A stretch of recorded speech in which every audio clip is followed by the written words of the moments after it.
Hello, everyone. This is Dan Jarvis with Groundwater Protection Council. Thank you all for coming. This is going to be the first of our Class 2 UIC webinar series produced by ALL Consulting, LLC, I guess. Dan Arthur, president of the company, principal guy, is going to lead off this one. And we have a number of them to come, and I'll let Dan talk about that. We have a really good group here. We have right at the moment 89 and people still joining. So I'll hand it over to you, Dan. Take it away. Great, thank you, Mr. Jarvis. So I will prepare you. We have too many Dans on the webinar here. So Dan Arthur, Dan Jarvis, Dan Yates will probably be on. Pardon us if we get confused, but we'll go from there. So anyway, what we're doing today this is kind of the initial kickoff of a webinar series on the Class 2 UIC program. And we're anticipating through GWPC to have this maybe even be an annual ongoing thing for a variety of different issues. So as we go forward here, I encourage you, I don't know if anybody has used this particular platform before. This is my first time, but there is an area where you can add questions. Mr. Jarvis is going to handle those as we get through the slide deck. But if you have questions or whatever, post those up there. Alternatively, I'll have my email at the end. If you've got want to reach out to me separately, that's great. I will also say that as we go through this, I'll talk a little bit about what the upcoming webinars are going to be. But if there are particular issues that you'd like to see or hear about or have us cover in some of these webinars, just please, put a note down there. Erica is going to be able to capture those at the end, and we'll make sure that we include, the suggestions that we're getting from this. So hopefully everybody can see the screen, and you're probably all wondering, why I have a picture of Niagara Falls as a startup picture of a seminar or webinar on Class 2 injection wells. But I'll just say this is, I started work for EPA and the UIC program in the 1980s, and I'm still around because I'm just an old guy. But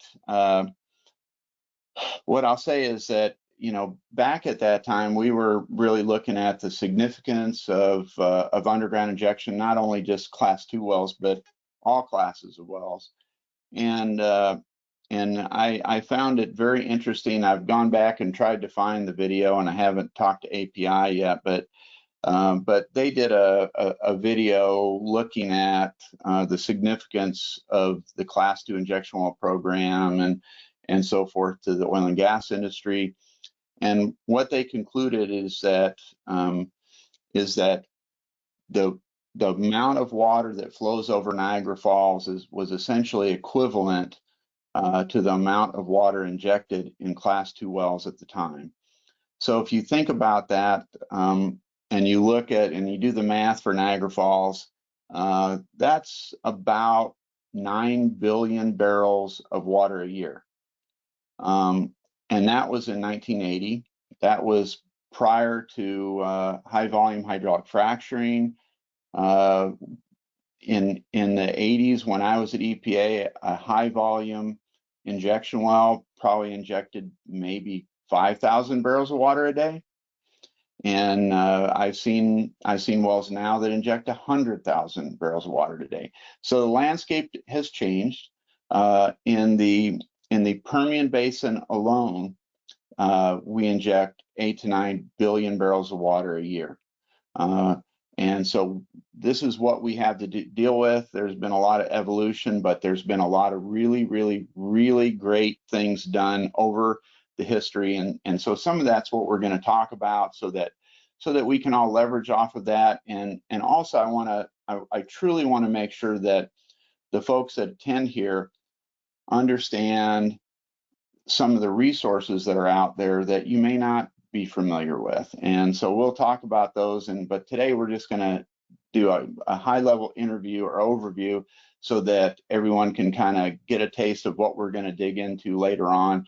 And I'll talk too a little bit about how these things are evolving. And I see we got guys out here like Ed Steele, who's been on this. He's been doing this about as long as I have. So when you start thinking about, some of us guys that have been around for doing this for 40 years, we've seen a lot of change. And I think what's important there, like I mentioned, is not only recognizing the change, but the other thing that happens is as we have people in the industry retire, whether it's regulators, industry people, any of those people, then we have new people that come along. They're looking at those same regulations, those same permit conditions, and maybe interpreting them a little differently. I know that I've dealt with EPA Region 5 on permits that I did in 1986, and the conditions that were written then are being interpreted differently now. And I was like, we never even thought of that, So there's been a lot of evolution, and I would say mostly good, maybe a little bit controversial, but we'll just dig into those so folks are familiar and aware and can see things a little differently. One last thing that I'm going to do before I move on. And I think some of you will be able to appreciate this, but I do a lot of talks on oil field history. I do a lot of stuff with, idle and orphan well plugging and looking at old wells. I mean, you do UIC permits. Sometimes you've got wells in your area of review that may be 100+ years old. So as we go through this, what I'll ask you to try to do is to kind of take off your today glasses and work with me to see things from how they were, 40 years ago, 30 years ago, 20 years ago, and what's happening now. So just keep that in mind. So this is kind of the introduction to this, so of the things that we're going to talk about and get into from various drilling completion practices, types of well testing, like step rate tests, risk management, injection-induced seismicity, fluid migration, purges, well closure stuff. And I think, maybe everybody on the call realizes this, maybe you don't, but the Groundwater Protection Council used to be the Underground Injection Practices Council. And they would have meetings, and I would say many of those meetings had a heavy focus on Class 2 injection wells. There were still Class 1 wells, Class 3, etc. But we would have these these different special meetings on and symposiums that I used to love that UIPC / GWPC would do. This is one I attended, but you would have these great old booklets. But the thing about some of these kind of documents is they are full of technical papers. And sure, this was written in 1987, but I promise you that sometimes you'll find stuff in these older documents that are truly helpful, like because they'll have stuff on, performing step rate tests or doing mechanical integrity tests or aquifer exemptions or any one of a number of different things that go back to the Safe Drinking Water Act, back through the regulations and stuff that can be a really, really good resource. And what's amazing, and I think a lot of people don't always realize, is the Groundwater Protection Council is like they've got all this stuff in their library. It's accessible. I have just for me, I have a whole library at our office at ALL in Tulsa that is that is full of the stuff that I collected over time, including a handwritten document on mechanical integrity by Dr. McKinsey on noise and temperature logging and all that. And that was later, redone by EPA in actual text. But it's interesting as you go through here, and we'll see some other documents that are like that from the days when we didn't have cell phones or, you know, much in the way of computers. So first, you know, what I wanted to start with, and if you've been on any of these kind of, you know, UIC program history presentations, there was recently one with the Tulsa Geological Society, but there's been several over the years to look at when injection really started. I will say that I'm starting with 1930s, but if you look at what actually happened, there's documentation of injection from the 1700s and, you know, and so forth. But really, relative to what we're dealing with on oil and gas activities, class 2 injection wells, it really, I would say, started in the 1930s. And that was, you know, kind of the first documented oil field brine disposal via injection. And then, you know, we had, you know, 72 creation of EPA and the Clean Water Act. And that was whole the Cuyahoga River catching on fire. And when you really look at the Cuyahoga River in Ohio and where it is, you had all of this industry along the river, but you also had that river starts kind of at that tipping point of Northeast Ohio, Southwest New York, Northeast Pennsylvania, where some of the first oil and gas development in America occurred. So if you look at the old pictures of those rivers, they were, you know, very, I would say, contaminated with oil and so forth. So it's very interesting, and that contributed also to this. And those rivers at the time, before this, you know, things happened, they were used for, you know, for water discharge and essentially disposal of produced water. But, you know, then we had that. Then, you know, in the early 80s, we had the Safe Drinking Water Act and the Safe Drinking Water Act amendments that created the UIC program.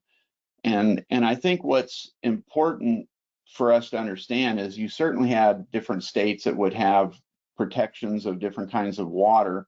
But if you go back to the late 1800s, early 1900s, even the federal agencies like the Bureau of Mines had publications there where the basis of what those were was to have water shutoff tests so that nasty fresh water, groundwater, wouldn't flow down a well and pollute or negatively impact an oil reservoir. So we've come a long way in how we're choosing to regulate. You know, we're not doing, you know, water shutoff tests so that water doesn't flow into an oil zone. We're actually trying to, you know, protect underground sources of drinking water and coming up with a lot of mechanisms through that. So through that, you know, the ultimately the UIC federal regulations, and then them issuing primacy. I don't know if you remember, you know, we certainly don't do this today, but we had so many wells, you know, that were, you know, permit by rule. And so a lot of the existing wells just, you know, went in that way. So they didn't have to get new permits. They're just permitted by rule. And then, you know, I like the, you know, the graphic here. This has been used, you know, a billion times by EPA, which is a good example, I think, of class 2 injection wells. And, you know, and the three basic types we have are disposal wells, enhanced recovery, and then liquid storage, you know, liquid hydrocarbon storage. But what I will say is that I think I've been thinking about creating a new updated figure from what is used over here and has been used by EPA, just describing the wells, in part because what we're seeing now is we're say doing disposal, and it may be deep disposal, it was, and then you had to do seismicity issues and people were moving up to shallower wells, and there's just a lot of things happening in the siting of disposal wells, in the depths, the things we're looking at, making sure that wells don't impact production, making sure that we've got those area reviews and all that stuff squared away. So I would just say things have gotten more complicated for sure with the shale revolution, with high volume hydraulic fracturing. And with going from when I wrote the first paper on the environmental implications of hydraulic fracturing, and at that time, we were looking at using 2 to 3 million gallons of fluid in high volume hydraulic fracturing jobs.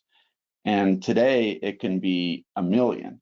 And instead of the laterals only being, say, 1,000 or 2,000 feet, they can be 5 miles. So all of the different things that are happening that contribute that flow back water, produced water that needs to be handled, either recycled, reused, disposed of, or whatever, has really evolved. And then when we look at where are the wells, I started my career mostly working in Michigan and the Illinois Basin, and Posey County, Indiana, Southern Illinois, and so forth, Ohio. But have worked really throughout the country.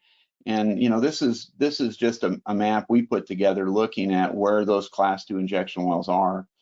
But you can certainly see the significance of the Gulf Coast through the Permian Basin and Fort Worth Basin up through Oklahoma and Kansas, the stuff up in the Williston Basin here, Cedar Creek Anticline right there, but Illinois Basin, all the various issues. And there's even a few down in the Sunny Land Field down in Florida, up in the Panhandle of Florida. So they're throughout the country. And if you look at this, there's about, I've seen estimates well over this number, but I'm trying to be, conservative in this. And if we look at this number here, it's estimated that over 2 billion gallons of fluid are injected in Class 2 wells every day. So if you look back to the 1980s, when I noted that correlation to Niagara Falls, if you look at that on today's time, it would be 2 to 3 Niagara Falls.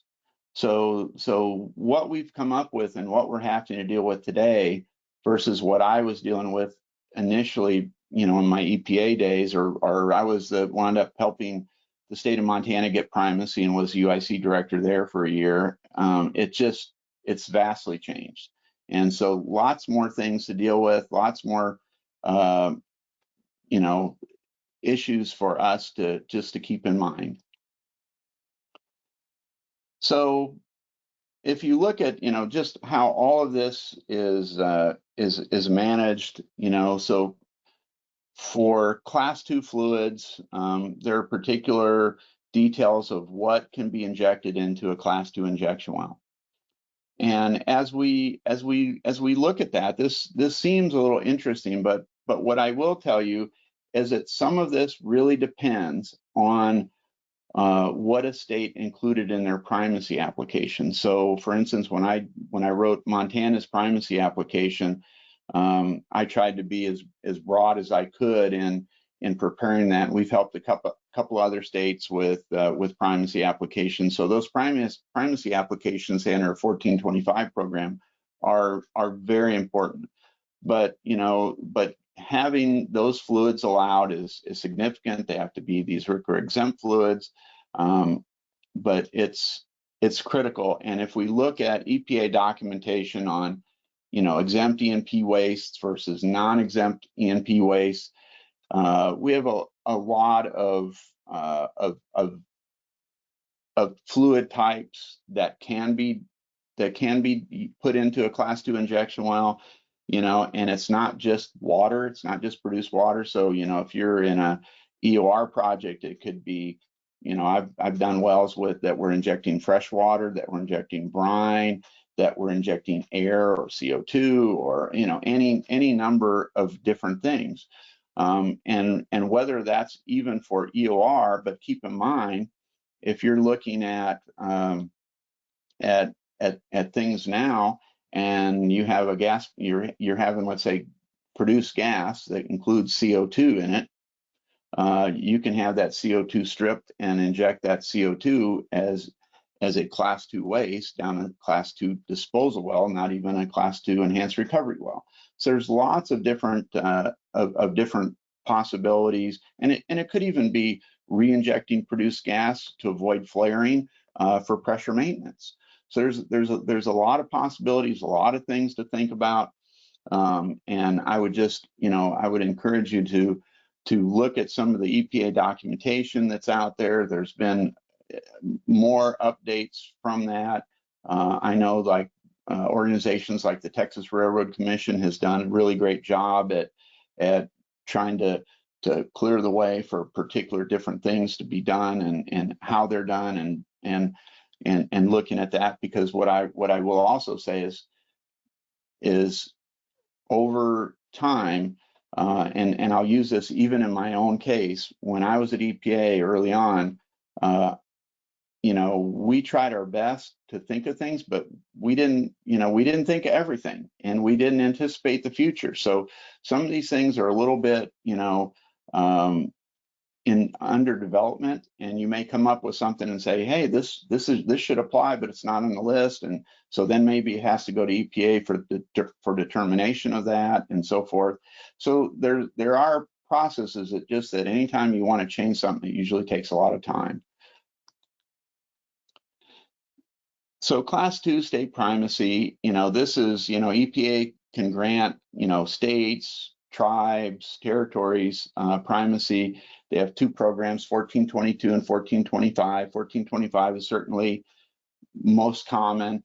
And in those programs, a state has to show that the program and standards that they have in their regulations are effective in preventing endangerment to underground sources of drinking water. That's, really the overall basis of the program. Although what we see in today's time, we're also looking at, at making sure that our disposal wells, say our enhanced recovery wells, don't negatively impact oil and gas production or don't cause undue seismicity or any one of a number of other things. So there's still a lot of things to consider. And it's interesting because we'll show some stuff here later about, some of the seismicity in, say, the Rangeley Field or Rocky Mountain Arsenal. And I can remember when I was at EPA and we had hired, I think, 3 or 4 of the national labs. We're looking to do seismicity. Could this be an issue? And at the time, remember, we were not injecting like we might today. Everything I got back from the national labs was like, this is no big deal. Don't worry about it. And things change. And so that approval process, currently EPA has approved UIC Class 2 primacy for 31 states and 3 territories. They maintain implementation of Class 2 programs in multiple states. I will tell you, Arizona is pursuing primacy. I think they're very close to getting it. I know Florida has pursued. I was thinking that they were getting closer or about had it, but anyway, there's still a number of different things that are going on. But even in those states that don't have primacy, like I'll use the state of Michigan as an example, because that for many years it was a direct implementation program. But even there, it would, and the same with Pennsylvania, I'd say, and all the states that didn't have primacy, you were essentially, as somebody that says wanting to go permit an injection well, it would essentially be a dual permitting process. You'd still have to get a permit with state. They still have their regulatory requirements in place, but you would also have to get that permit from the EPA, whichever region was directly implementing the program. And that wasn't always easy because the state and EPA might have some little differences here and there. So that's always a challenge and always has been. But nonetheless, I included one of the books of 40 CFR. I couldn't find my old one, but it's amazing that I used to carry that thing with me everywhere. And then I would say, one extremely, and this is I would say just a very key thing, in implementing a class 2 or really any injection well program is the area of review. And this has been up for debate many times. There's, the Department of Energy, NETL actually funded an area of review variance review. So we were looking at stopping doing the area of reviews because we've looked at so many areas and all that. It just, there was no need. But, it's still, I'd say, a significant issue. And assessing that area of review and looking at it, I would say has modified. Typically, it's been and still is in a lot of states a quarter-mile area of review. But depending on where you are, it might be 1.5 miles, it might be 2 miles. You might have to do a Zoe calculation. And if you do this in some of the areas with, depending on the geology, your area of review could be significantly more than what is just standard. And we'll talk about the zone of endangered influence here in a moment, but I will say still, some states have allowed, AOR variances based on different criteria.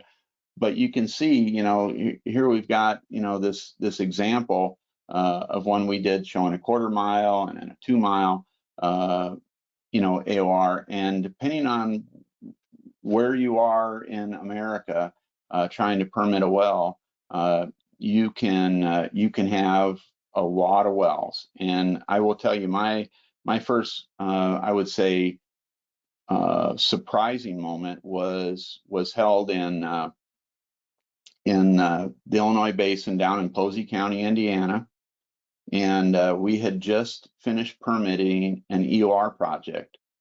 The day after the EOR project started, we got a call from a farmer, and it turned out that that when the EOR project started, this guy was watering his corn crops, and his water wells began producing oil and irrigating with oil. And we went out there and looked at what was going on, and we're going through the area. And one of the things that I ran into was these holes in the ground.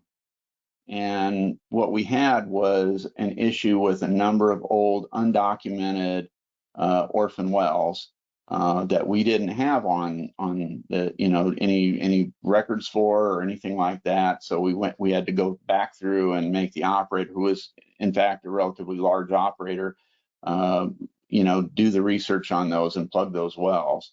But that's, I think, being something that is being more something that everybody's looking at now, because that's gotten so much attention. And the zone of endangered influence, this was a document I pulled out just because these guys are my buddies, but I don't know who might know Steve Platt and Dave Rechtenwald. They're, Pennsylvania Region 3 guys.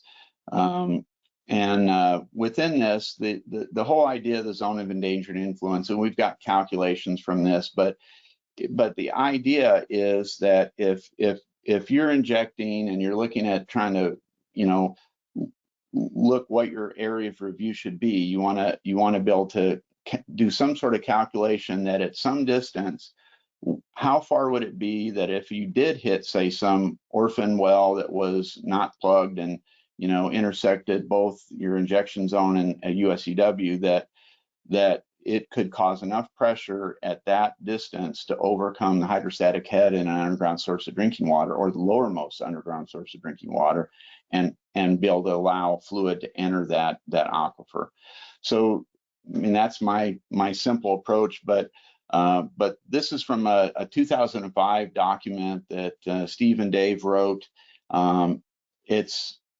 If you haven't read it, I encourage you to. There's so many good documents, reports, papers, and so forth out there, but this is just one using a modified Tice equation that's been around forever. And then we have this thing called underground sources of drinking water, which is, I think, very interesting, because as you look at different states around the country, what you'll find is if you look, like just here in the state of Oklahoma, if you look at various different regulatory organizations, professional organizations, if you want to look at what fresh water is, there's a whole bunch of different definitions, and different states protected to different things as things developed. But if you think big picture, it wasn't until the 1980s before we defined an underground source of drinking water, and it was part of the underground injection control program, and now we're using kind of base fresh water, which is say 3,000 milligrams per liter TDS, and base the lowermost underground source of drinking water, which is 10,000. And and those really have only been around a very short time in reality. But before that, we didn't have those definitions. And now they're being used for oil and gas wells and other activities of what we look at protecting. So the impact that the UIC program and these Safe Drinking Water Act amendments have made has been significant. Because I can tell you, one of the things that I struggled with when I was at EPA is I would talk to these operators and they would tell me, why do I have to do a mechanical integrity test and have this disposal well be all perfect when all my production wells around here got holes in the casing and all that stuff, and that's okay? And I'm like, look, I don't make the rules, but this is what you got to do. So now, even with the definition of an underground source of drinking water, that we want to protect that, EPA recognized in developing the UIC program that there may be aquifers that really are unusable or that that could be exempt and are never going to be used for drinking water or a source of even potentially fresh water. And there's different things that could be. I've got these, contains oil or minerals, recovery is impracticable, it's contaminated, TDS is greater than 3,000. So I will say, in the way that this process is developed, you can really only exempt an aquifer that has greater than 3,000 or 3,000 to 10,000 milligrams per liter TDS. If you want to try to exempt something that has less than 3,000, a state would have to do a program modification to their primacy package, and that's a big deal.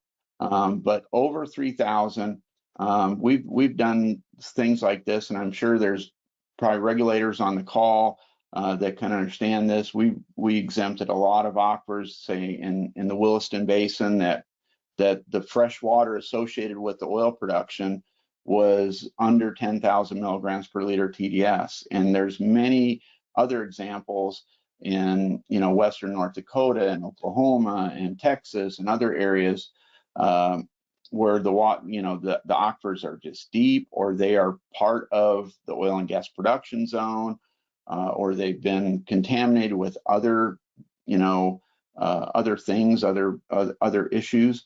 So there is a process for this. In getting an aquifer exemption, a state would have, let's say a permittee would have to apply to the state would have to send that for approval to EPA, EPA would have to approve it, and then it could move forward. And that's generally not a extremely fast process, but it's relatively effective, and I think that the optics of that, the technical review of that is positive, because this is a significant thing. The whole UIC program is based on protecting USDWs. So when a change is made, I think everybody involved wants to make sure that we're making the right decision and that we're not missing something. So having more than one set of eyes on something is a really good idea. I also wanted to mention the Robert S. Kerr Environmental Research Laboratory.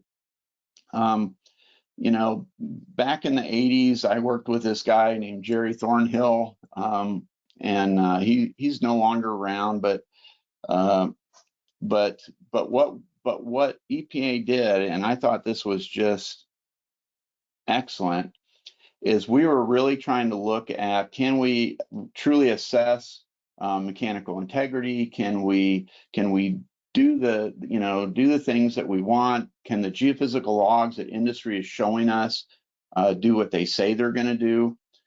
So we built test wells out there, and put, like with different compounds, would put man-made channels along the casing, then put the wells in there and see if a cement bond log could detect that. We would even put things where we allowed flow, and had a lot of folks out there, like logging companies and so forth, where we tested different logs, different mechanisms, things like the oxygen activation log and various cement bond logs and temperature logs and noise logs and variety of different things.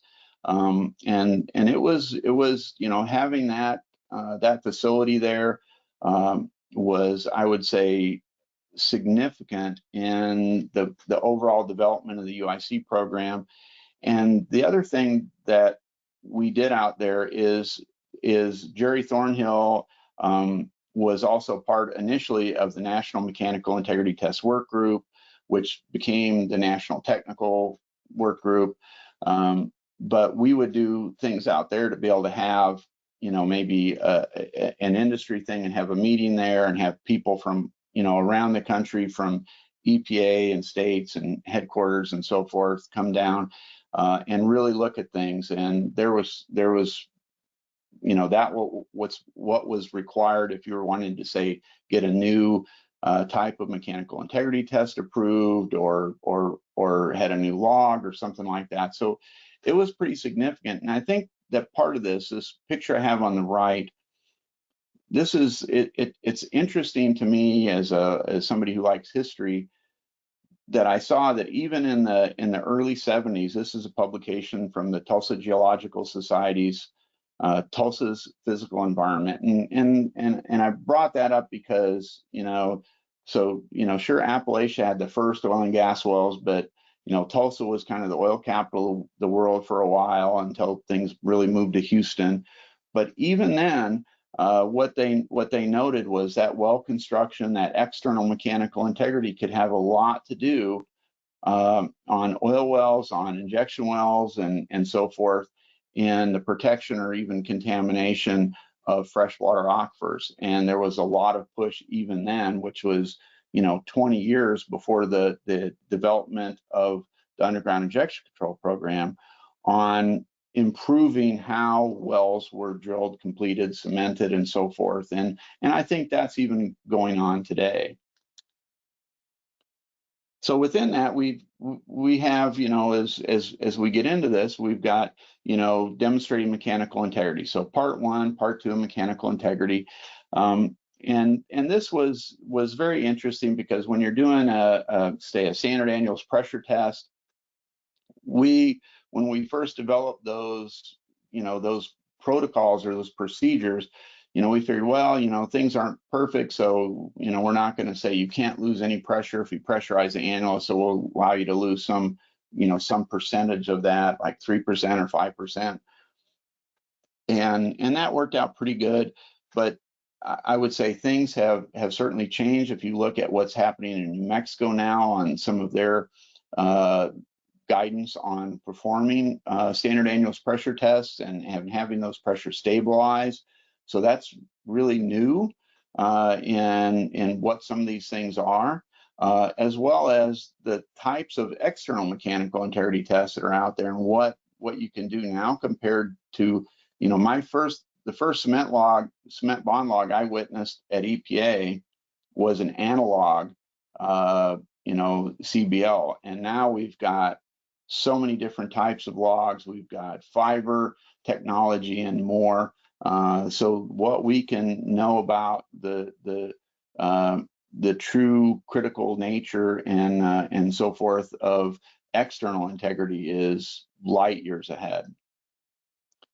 So part 1, and these are a couple of my friends. One, Tom Richmond, has passed, but Mr. Halverson is still around, and I spent a lot of time up there. But looking at the standard annuals pressure test, there's obviously other tests that are possible. these tests are repeated. Different states may have requirements of maintaining positive pressure or other different things. I know when there's been challenges. I know of a case in Arkansas where the state had an operator that they were having trouble with and wound up having the pressure instrumentation continuous and under a lockbox that they could go in and check. External integrity, this is where we're really trying to show that there's no fluid movement outside of the tube and casing annulus or casing borehole annulus, sorry. And there's a variety of different things there. Cementing records have certainly been used, bond logs, radioactive tracers, temperature logs, noise logs. There's a true variety of ways to do this, but these are, I would say, a bit more complex. We're still not, requiring and haven't on class 2 wells that say the annular space be completely cemented from top to bottom, but it's got to have a seal so that you know that those injected fluids are staying in the permitted injection zone. And when we look at some of these things, you can, and this is a couple examples, and I will tell you that we're going to do a separate webinar just on mechanical integrity and offer exemptions and some other things. But when you look at just some of these things for a typical cement bond log and the things we look for with no cement and you've got collars ringing or good cement or partial or a well with a microannulus, there's a lot of things that understanding what some of those details are is significant. And what I'll say is that we're looking at this from disposal wells, but we're using these same techniques if I'm working on, say, gas migration investigations in the Marcellus Shale or well plugging in California or salt solution mining in Michigan or gas storage in Texas or something, so all of these methods here have a really a broad spectrum of usage, and we're using these on geothermal wells and lithium wells. And so as we get through here, I think again the UIC program has had so much influence on so many things. And we have temperature log interpretation, and there are, I will say that we've done guidance documents for GWPC, for the Solution Mining Research Institute, and others on this. There's so many papers out here. Dr. McKinley, the document that he had is, I would say, invaluable, especially on noise logging and detecting gas migration. So even on injection wells, realize we want to protect USDWs, but if we have gas moving up an annular space and going into a USDW, that's still not a good thing. That's not protecting the USDW. And I can tell you, as somebody who does a lot of expert witness work, I've dealt with and am dealing with litigation cases where exactly that is happening, and it's not good. So understanding how to use these various different tools and where there might be gas zones and other issues is really important. So then we have, maximal allowable operating parameters. So this has been something that is, I would say, become relatively controversial, but it has developed so much. So I will tell you that when we started really developing the step rate testing and used it back in my EPA days, we really thought it was that this little graph here, it was easy, perfect. But what we find is that it's so critical to do even steps, even time, to have, a lot of the, like we put a dot here, but it can be very difficult for some of these pump trucks to keep constant rates. And when you also have a injection horizon that is not homogeneous, which most of them aren't, and EPA has even published papers on this too, but when you have an injection zone that has different formations and different porosities and so forth, you can get several different breakovers in your test, and they may not be showing formation parting pressure. And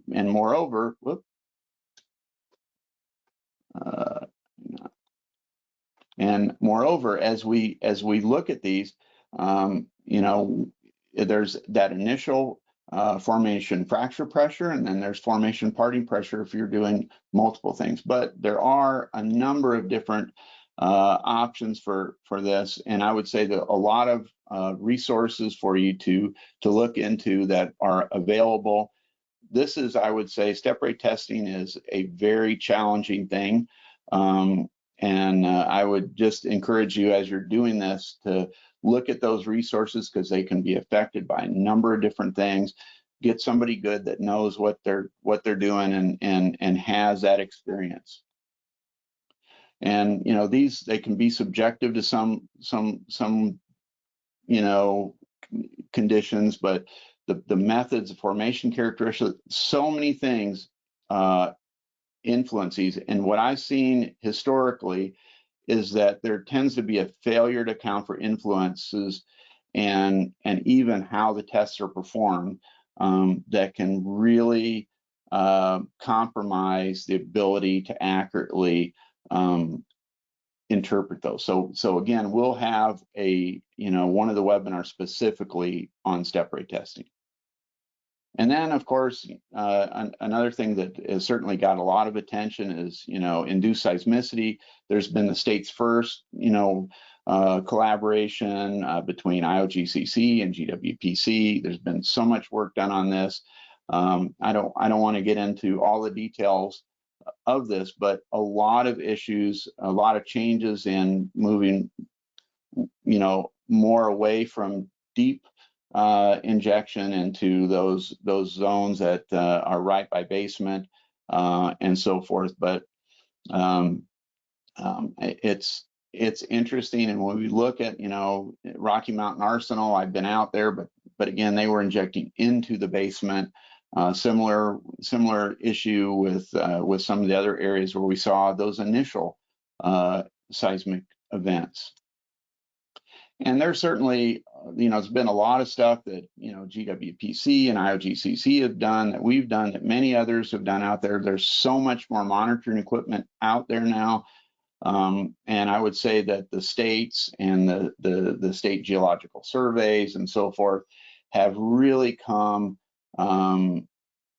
such a long way on this. So this has been a real key issue, and having approaches that, say, an operator can utilize with what they do, but also what a state does and how they react when this happens is critical. But again, we'll have a separate session on induced seismicity, and we'll cover in that seismic monitoring. This is some of the kind of the stuff that we've done on some of the seismic monitors that we have installed and utilize in areas like Pennsylvania and Ohio and so forth.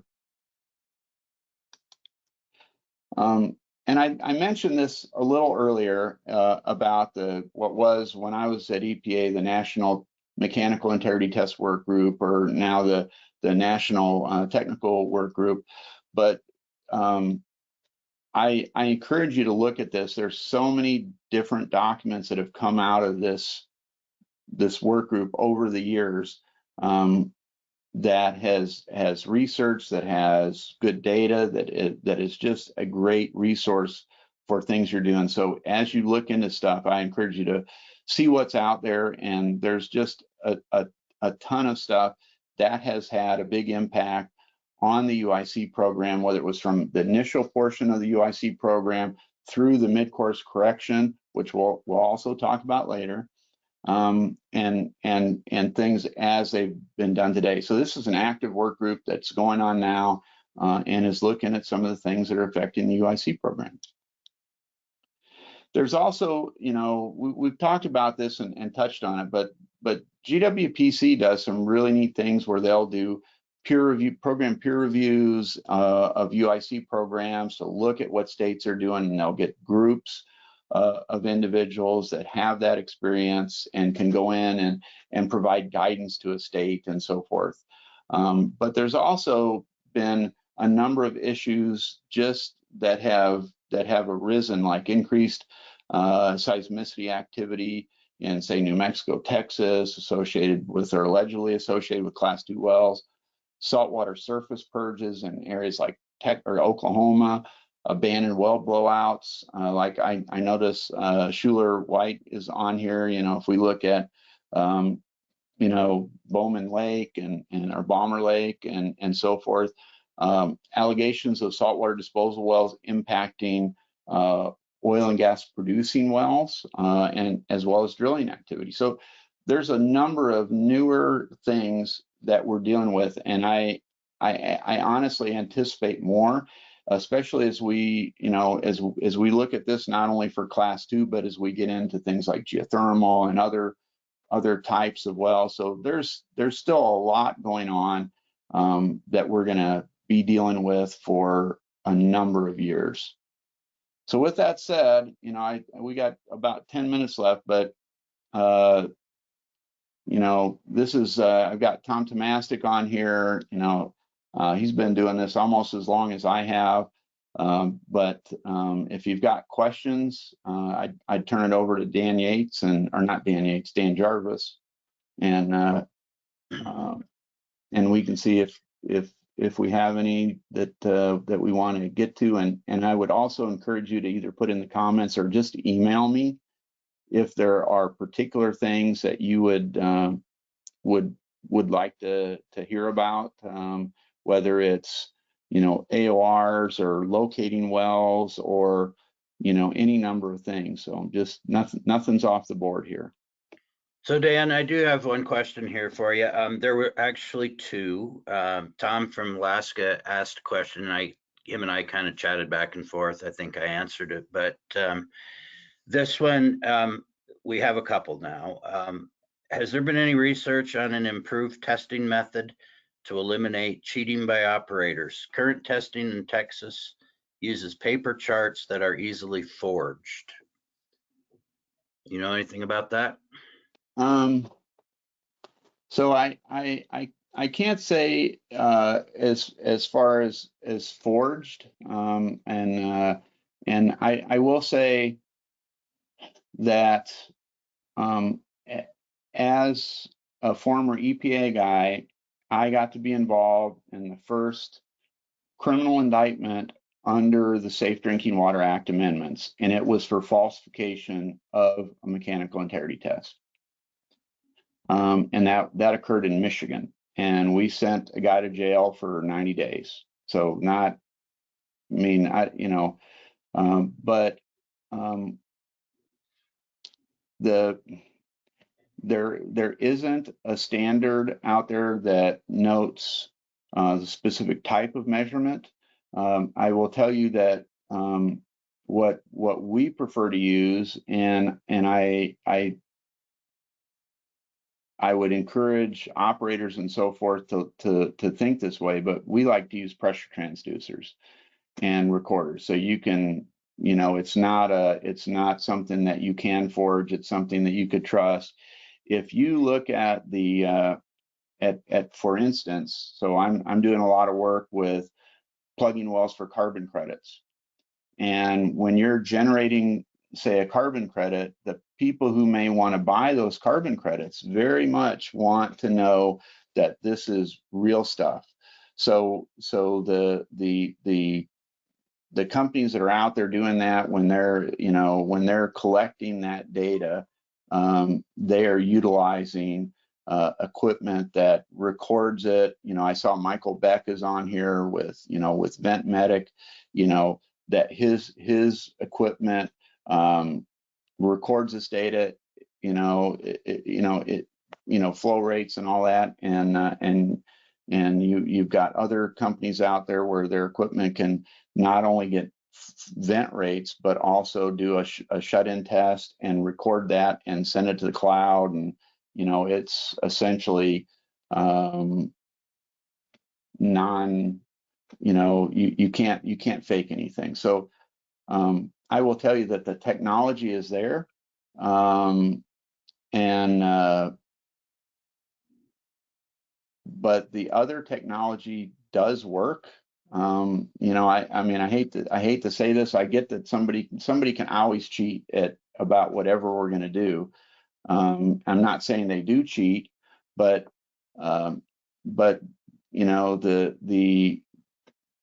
best thing is that I will also note one other thing is that over the years, one of the things that I've struggled with in dealing with, say, field personnel that are doing this, I've you know, during times when I've gotten really busy, I'm out there saying, you know, looking at, you know, different field activities that are going on, and I'll talk to somebody about a test that's being done, and it's like, oh, no movement, and then I said, well, I need you to send me specs on the gauge and this and that, and they're trying to measure a 100 psi test with a 10,000 psi pressure gauge, and it just, you know, I'm like, no, that, you know, so you have to have your pressure, if you've got a pressure gauge in there, or a chart, or even a pressure transducer, you have to have that equipment that is in line with the pressures that you're going to be monitoring,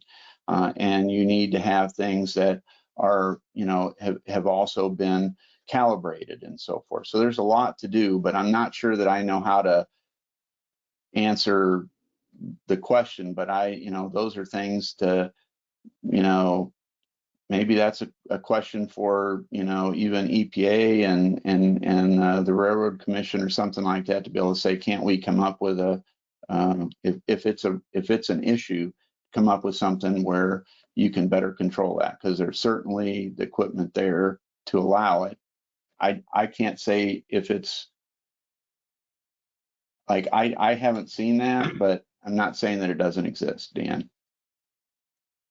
Okay, thanks, Dan. We appreciate that. We're really coming up close on time. I have a couple of questions. I would just like to thank everyone who participated today. We had a great group of people here. I'm very excited about this. GWPC is very excited for this. We're excited for the future ones. Dan, if you would quickly just tell me what's going to be, give me a preview for the next one. What is that one going to be? So the next webinars that we'll have will start in January with the holidays coming up. So we'll do that. The next one that we're going to do is going to be on mechanical integrity. Then we will probably go to step rate testing and induced seismicity for the next 3. Okay, thank you. I have had a couple of questions here.